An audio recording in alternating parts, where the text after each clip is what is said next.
మీరు రాసిన వాటిలో మంచి పవర్ఫుల్ డైలాగులు ఏమున్నాయి బాగా పేరు తెచ్చినాయి మీకు? ఎలా అంటే మరి కొంచెం గర్వం వస్తుంది నాలో. పర్లేదు, గర్వపడండి, రాసింది మీరే కదా. అన్నీ ఛాలెంజింగ్ అండి. నేను రాసిన ప్రతి మాట కూడా ఒక కామెడీ తోట. ఓకే.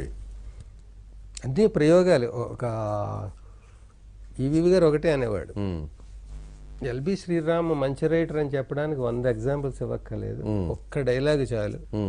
అప్పుల అప్పారావు అనే సినిమా నేను తీస్తూ, అప్పులాడు వాడి ఇంటి ముందు క్యూలు నిలబడతారు, వాడు ఎవరిని పట్టించుకోడు, ఫస్ట్ షిఫ్ట్లోరా సెకండ్ షిఫ్ట్లోరా ఇలా అంటాడు.